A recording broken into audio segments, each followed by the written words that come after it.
জয় যিশু। প্রথম পাঠ শিষ্য তিমথির কাছে প্রেরিত পলের প্রথম পত্র হতে আজকের বাণী পাঠ 6 অধ্যায় 13 থেকে 16তম পদ।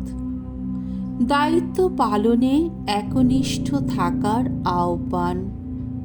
স্নেহের তিমথি, সমস্ত প্রাণীকে যিনি জীবন দান করেন সেই স্বয়ং ঈশ্বরকে সামনে রেখে এবং পন্তীয় পিলাতের দরবারে যিনি তার মহান স্বীকারোক্তিতে সত্যের পক্ষে সাক্ষী দিয়েছিলেন, সেই খ্রিস্ট যিশুকে সামনে রেখে আমাদের প্রভু যীশু খ্রিস্ট যে দিন আবির্ভূত হবেন সেই দিন পর্যন্ত তুমি ত্রুটিহীন অনিন্দনীয় আচরণে তোমার দায়িত্ব পালন করে চলো।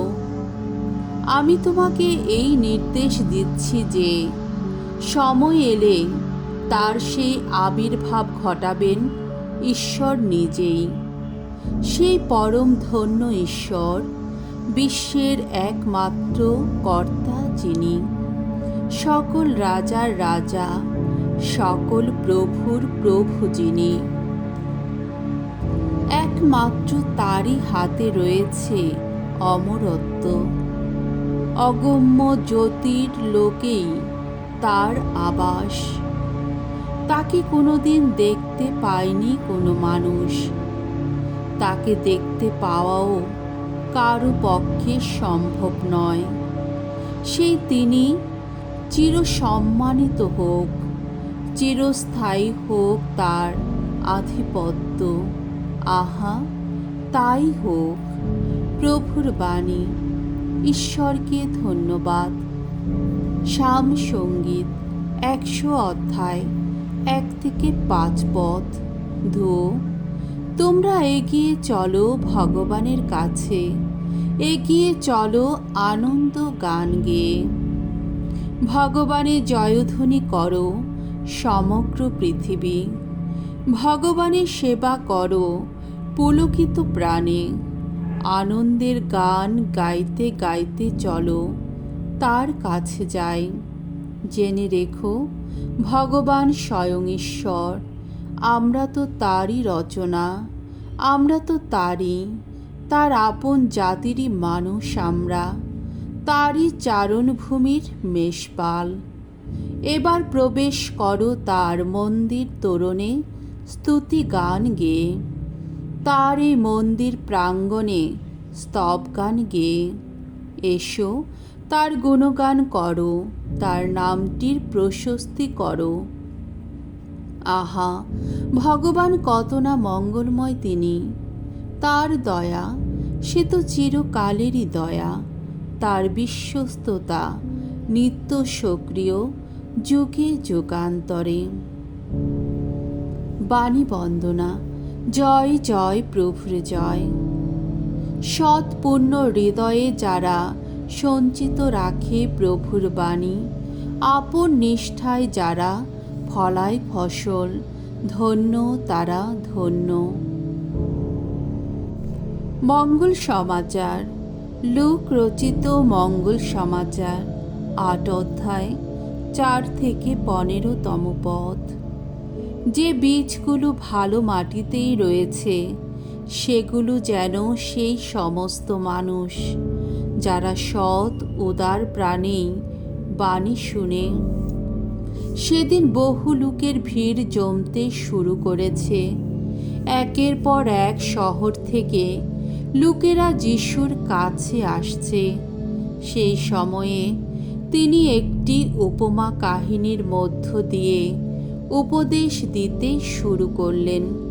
তিনি বললেন, একজন চাষি একদিন মাঠে তার বীজ বুনতে গেল। বোনার সময়ে কিছু বীজ পথের ধারে পড়ে গেল, চাপা পড়ল লোকের পায়ের নিচে। আকাশের পাখিরা এসে সেগুলো খেয়ে ফেলল। আবার কিছু বীজ পড়ল পাথরের উপর, কিন্তু চারা গজানোর পর জলের অভাবে সেগুলো শুকিয়ে গেল। কিছু বীজ আবার পড়ল কাটা ঝোপে। কাটা গাছ চারাগুলির সঙ্গে সঙ্গে বেড়ে উঠে তাদের চাপা দিয়ে গেল। আর কিছু বীজ ভালো মাটিতেই পড়ল।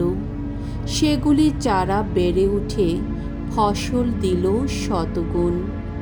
এই কথা বলার পর যিশু জোর গলায় বলে উঠলেন, শুনবার কান যার আছে সে শুনুক।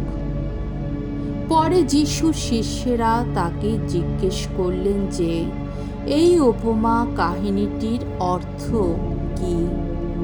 যিশু বললেন, ঐশ্বর রাজ্যের রহস্যময় সত্যের জ্ঞান তোমাদের দেওয়া হয়েছে, কিন্তু অন্যদের জন্যে সেই সত্য রয়েছে নানা উপমা কাহিনীর আবরণে, যাতে তারা দেখেও দেখতে না পায়, শুনেও বুঝতে না পারে। শুনো, উপমা কাহিনীটির অর্থ হলো এই। বীজ হচ্ছে ঈশ্বরের বাণী। যে বীজগুলো পড়ে রয়েছে পথের ধারে, সেগুলি যেন সেই সমস্ত মানুষ যারা বাণী শুনতে পায় ঠিকই, কিন্তু পরে শয়তান এসে তাদের অন্তর থেকে সেই বাণী তুলে নিয়ে যায়, পাছে ঐশ্ব বাণীতে তাদের বিশ্বাস জন্মায় আর তাতেই তারা পরিত্রাণ পায়। যে বীজগুলো পড়ে রয়েছে পাথরের ওপর, সেগুলো যেন সেই সমস্ত মানুষ বাণী শুনতে না শুনতেই যারা আনন্দের সঙ্গে তা গ্রহণ করে, কিন্তু তাদের কোনো শিকড় নেই। ঐশ্ব বাণীতে তাদের এই বিশ্বাস কিছুক্ষণের। কঠিন পরীক্ষার সামনে এলে তারা সব ছেড়ে সরে যায়। যে বীজগুলো কাটা ঝোপে পড়ল, সেগুলো যেন সেই সমস্ত মানুষ যারা বাণী শুনতে পায় ঠিকই, কিন্তু পথ চলতে চলতে এই জীবনের ভাবনা চিন্তা, ধন সম্পদ ও আমোদ প্রমোদের চাপে তারা চাপা পড়ে যায়, তাই তাদের কোনো পরিণতি হয় না। আর যে বীজগুলো ভালো মাটিতেই রয়েছে, সেগুলো যেন সেই সমস্ত মানুষ যারা সৎ উদার প্রাণেই বাণী শুনে তা আঁকড়ে ধরে রাখে আর নিজেদের কর্তব্য নিষ্ঠায় ফলশালী হয়ে ওঠে।